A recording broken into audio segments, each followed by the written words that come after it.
Hi, this is Dynamic FPV. Thank you for joining me today on a deep dive review of OddityRC's Mage Pro cinematic FPV drone. So I do a lot of commercial real estate and indoor drone tours for businesses and clients. So the cinewhoops are an important part of my gear. I did try to hold on to analog as long as I could, but it doesn't quite fit my needs moving forward. And so you can see right here I got some DJI Integras, and that's the system that I'll be moving forward with.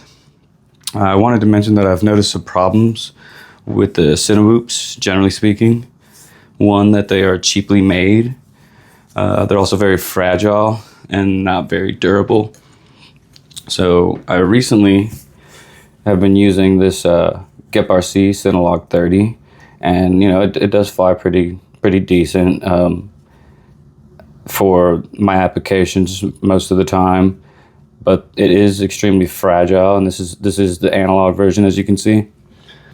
And one of the problems that I've been having is the limitations of the analog system, especially with penetration through buildings and such, but also with its fragility.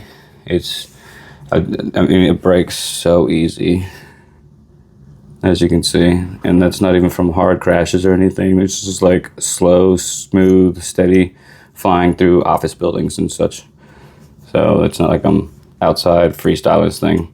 And another thing that I don't like about this is this little mounting down here makes it so that it teeters-totters when you like land or even take off and have a, like, let's say action camera here, kind of lets it lean forward just a tad because you can only move the battery so far back. So it's got a little forward heavy, not a very balanced center of gravity. But one thing that bugs me about this design is that the propellers actually stick out slightly underneath the prop guard, which to me kind of defeats the prop guard concept almost to a degree, because when I land, it's going to teeter-totter and it will chew these up, and I'm constantly replacing these props even though they are ducted inside this prop guard system. So that kind of really bothers me about it, is that I'm constantly having to repair or swap these out. And yeah, so what I wanted to talk about today is my newly received Mage Pro by OddityRC. Again, it is marketed as a cinematic FPV drone, and you can see even on the box it says next generation flight and film technology. So what makes OddityRC special is that it has really high quality parts and its unique duct design. This duct design seems to be very durable in a lot of other reviewers' reviews, and a lot of other companies seem to be adopting this design. So obviously, you know, it's got some substance to it, and I wanted to personally get my hands on it and experience that myself. So let's go ahead and get this thing opened up.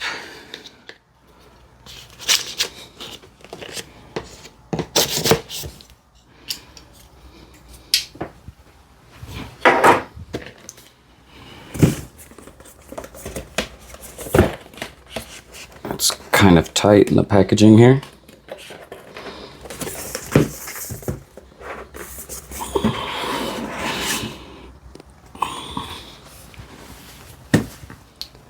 So let's kind of look over their packaging and presentation here. You can see up front they got some cards, and let's see. This is just for social media, next generation flight and film technology. And we have the Mage Pro user manual. You can pause that there if you want to scan that QR code and take a look at this manual. And here you are, you can kind of see part of the drone there. Let's go ahead and open this up. And there you are, there's the drone. Pretty nice packaging. Let's see if we can pull this guy out of here. There we go. There is the drone itself. Very nice. I'll go over all of the specs and everything here in just a moment. In the box, looks like we got extra set of props, replacement screws in case you lose some, more hardware. It looks like a GoPro bolt and nut, which we will be using, and the original DJI O3 Air Units antenna, which we'll get to here in a minute, and some stickers. And I kind of actually like their little logo here, because I like elephants, so very complex creatures, pretty neat.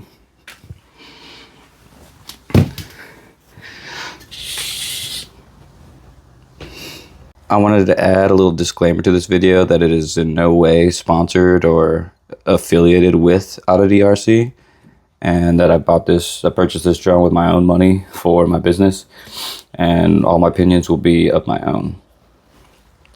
With that said, let's move on to the specs. So I have opened this up already and took a look at it from the inside to kind of verify these components. And the product sheet says that the flight controller is the OddityRC F7 22 40 amp with a 50 amp max. Upon inspection, I actually found that this appears to be the OddityRC F7 40 amp all-in-one 46S, and you can get those for about $70. But it is an F7 flight controller, so that's actually pretty reasonable pricing nowadays. You can purchase them again for like $70, and you can get it with or without an aluminum shell, which I thought was pretty neat. It came with Betaflight 4.5 installed on it. It's got 5 UARTs, BlueGA ESC firmware.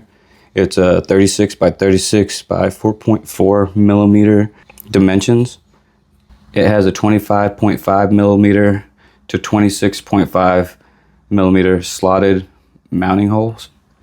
It weighs just 8.8 grams according to the product sheet, and it does have a plug for the DJI Air unit. The camera on this is a DJI O3 system. The camera is fit with 2 OddityRC patch antennas that are hidden inside these arms right here, or these the housing here, and you can actually kind of see that here. If I can move this out of there, there's one of the patch antennas. They're OddityRC branding, so I'll be very interested to find out actually how good the range is with these. So I guess it's kind of good. Maybe they give you this antenna, the original. If maybe this isn't as good as I hope it will be, but time will tell. And then you can maybe swap it out with this and devise a 3D mount to support it. So let's talk about the motors. The product sheet says that the motors are the Stream 1806 2200 kV version 2. You can see here these inverted motors are actually 2004 2650 kV OddityRC branding. So maybe they just need to update their product sheet. That was probably pre-production. The motors on their website are boasted as to be powerful linear throttle response with optimized magnetic circuit design, ensuring excellent efficiency and power. It comes with a 1.5 millimeter stainless steel shaft. The housing is made from aviation grade aluminum in a unibell design, which is supposed to make them quite durable.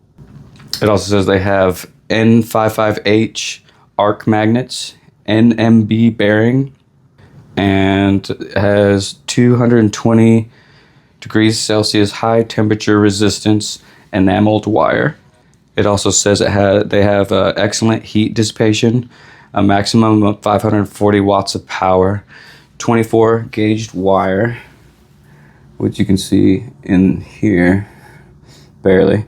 And they actually have these little protectors on them, so I thought that was pretty nice. Nice little touch of quality there. Make sure they don't come loose and actually hit your propellers. It's rated for 6S, and their website offers a load performance table, which I'll show here on the screen.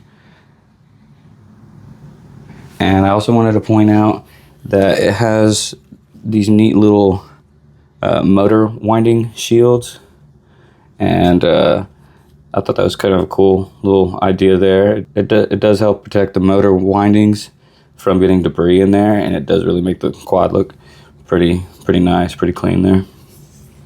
So the props they come with is the HQ DT 76mm 4-bladed props, and the receiver is the OddityRC ELRS 2.4 gigahertz nano receiver. It has 100 milliwatts. They also offer the Mage Pro with an ELRS 900 megahertz receiver and the TBS nano receiver. So motor post to motor post is 131 millimeters. The main plate seems to be like a high quality 3mm carbon fiber. The battery plug is an XT60, and I think that's really nice to have in this housing. That's pretty slick there. The recommended battery for this is 6S 850 milliamp to 1150 milliamps. So the design itself, I think it's pretty neat to have it kind of in this almost like a unibody, like a Vada styled housing. There are access points. I wanted to show this. This is a heat sink for the O3 air unit, and it's supposed to actually help it in its heat dissipation pretty strongly, because it is in this unibody styled housing. It does have a cutout here for access to the SD card and the USB-C port. And also your binding button is accessible if I just push those little wires out of the way. Right here you can get to the bind button. I do really like this low profile, kind of no antennas sticking out design. Even though I will be having an action camera mounted, it will be the GoPro 10 bones that I'll be mounting on top of that, which I have here. So it will sit inside this housing, or inside this 3D printed, and be more or less like that, about that high.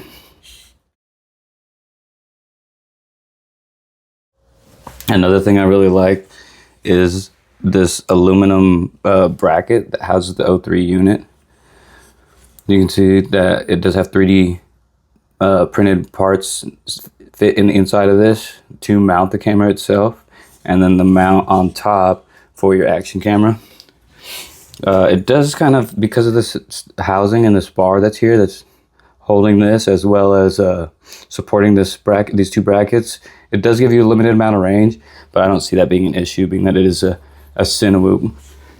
I also like the battery straps metal brackets that you can see here. I believe they're probably the same kind of aluminum as the housing for the camera, or the brackets for the camera, but that was a pretty nice touch, and they seem like they're pretty good quality. The battery pad has a real rubberized type feel. It's not like just some cheap foam like I have on my Cinelog, and it actually offers some grip to it, and it feels pretty good quality there. And I'm actually a big fan of this XT60 being mounted here in this 360 or in this 3D print, as well as it does have an extended USB-C port for your flight controller for Betaflight. So if you look at the user manual, it does offer quite a bit of information there, and one's that's kind of like your spec sheet, but it also gives you binding. It tells you how to bind the receiver, set up your transmitter in the modes tab on Betaflight. It shows you how to bind the O3 unit. If you have the DJI transmitter, it will show you how to bind that as well.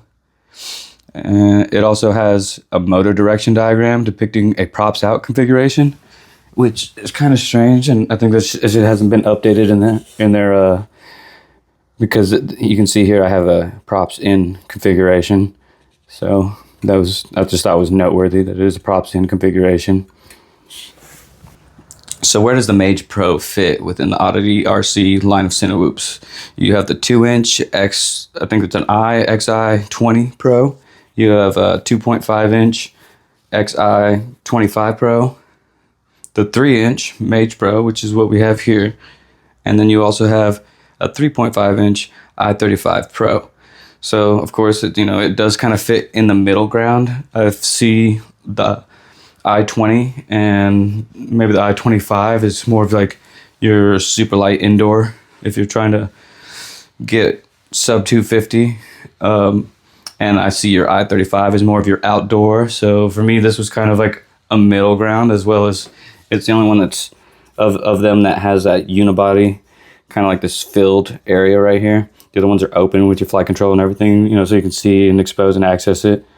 And so this is, to me, kind of like a middle ground, which was useful for me because I'm going to kind of use it in both aspects.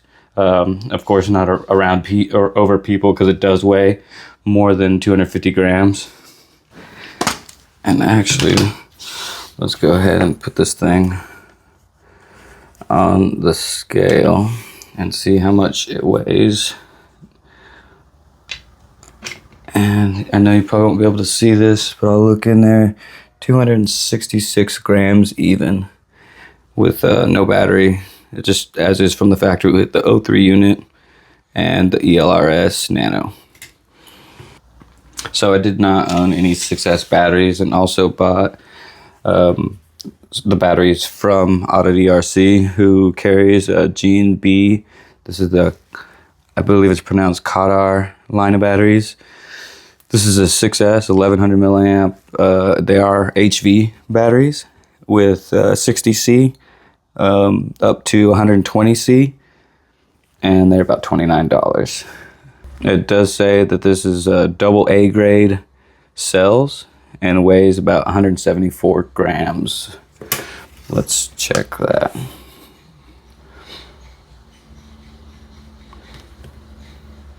$172.8 is what my scale is reading. So let me go ahead and mount up the GoPro and this battery so we can get an overall all-up weight. So now we have the GoPro mounted, and you'll notice it does have like a reduced insert right there for the nut, which is really nice. You don't have to like bag it up with another tool, and you just run it in. It's also reduced there, and it holds very well. Pretty happy about that. So this is not a toilet tank style battery or frame. It actually is mounted this way, so it kind of limits how much you can go forwards and backwards, to kind of giving you your center of gravity in the quad. But let's see how far we can go back. This is the furthest you can go back there till you run into the housing here, which looks like plenty of room to still plug in the XT60. And I'll plug in my lead for the power on the GoPro, and I'll just set that on top, even though I'll put it underneath the strap. Maybe just put it like this for now. So there is the all up. That'll be my rig. That'll be fine. And let's get, if we can, an all up weight.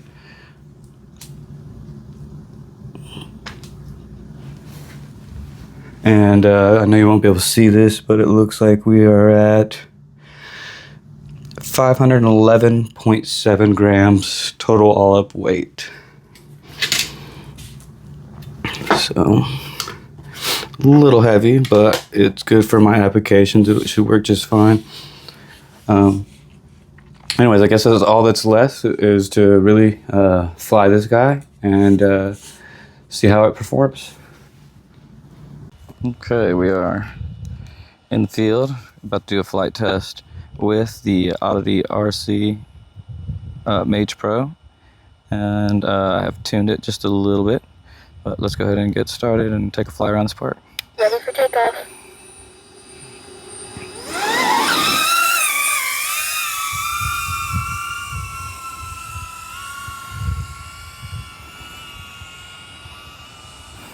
Sounds kind of like a Nevada.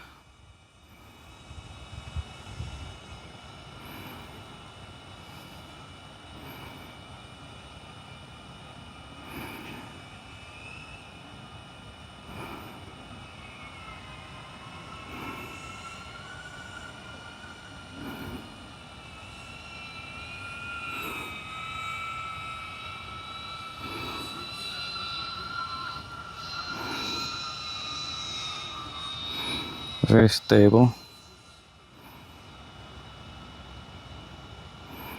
There is people here, so we'll kind of avoid this area for now. We can come back, just trying to get some scenic shots. This mound is actually a sculpture.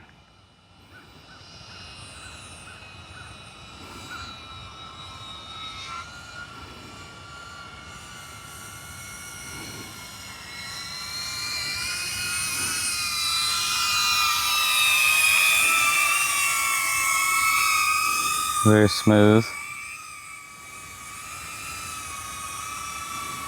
Again, I did tune this just a little bit. I increased the sensitivity in the center sticks a bit and increased the maximum roll a bit. I think I added just a touch of expo.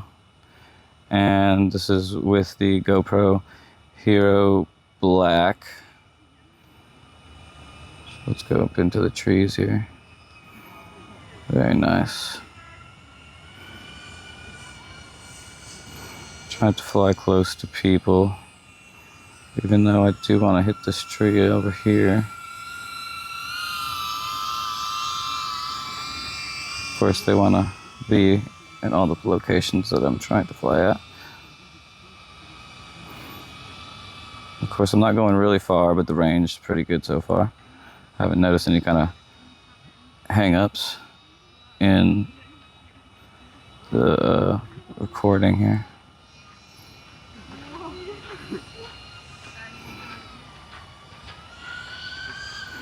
It does fly fairly fast too. See if I can hit this gap here. Beautiful.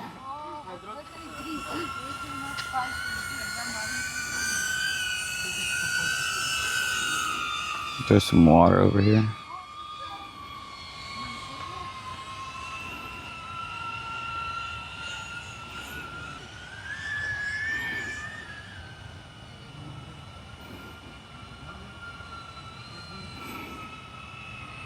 Again, we're like flying like cinematic, but my understanding and another test that I did with this is it does really good in freestyle.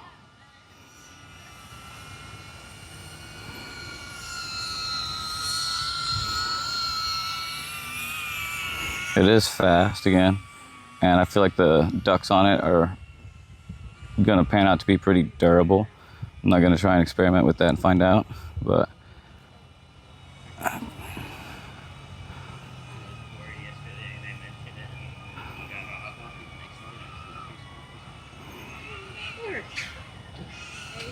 that's the first time I hit anything.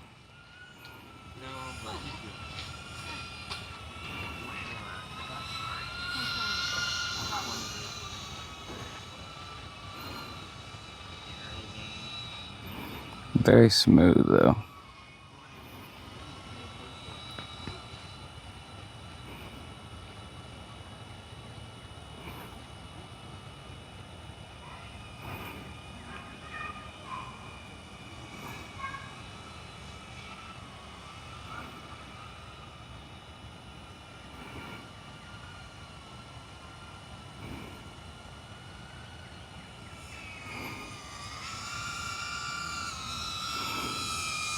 I believe I'm recording 5.7 or 5.4K in 60 frames per second. So if we can do some more close proximity without hitting anything. Beautiful tree.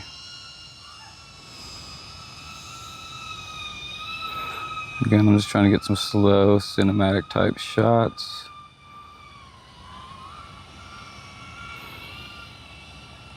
We're at 3.7 volts. This is a 1100 milliamp GNB HV.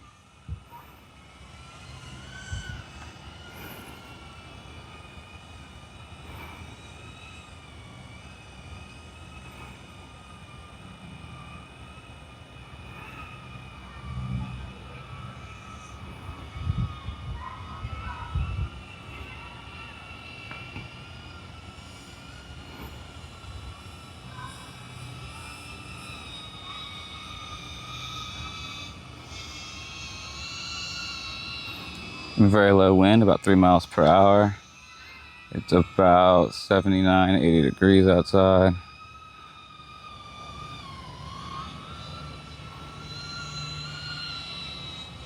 That's an interesting looking branch there.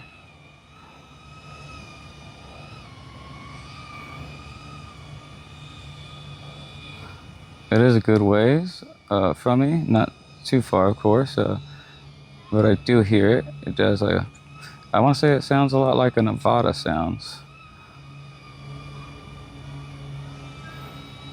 3.65 volts, 3.65, yeah. Very smooth though. I'm really liking this quad. It's very responsive. I feel very capable with it. Can we hit this gap? Yep, we can.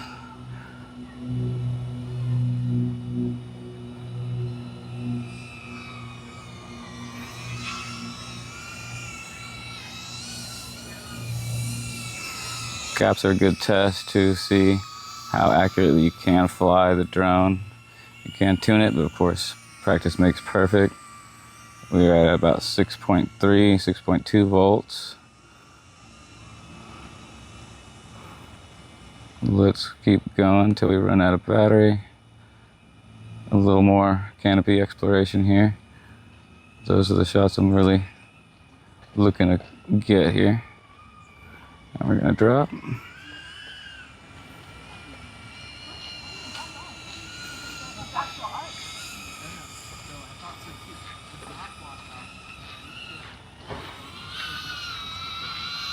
So 0.6 volts. Flight time of 8 minutes already, or recording time. 8 minutes flying actually.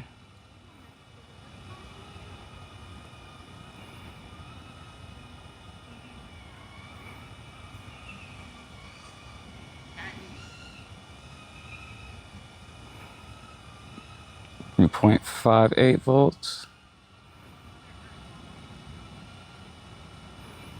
This thing is very smooth.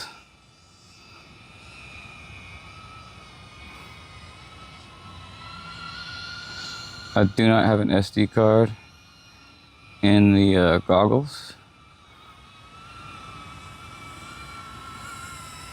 And we're getting low battery warning at 8.5 minutes. I'm gonna bring it in.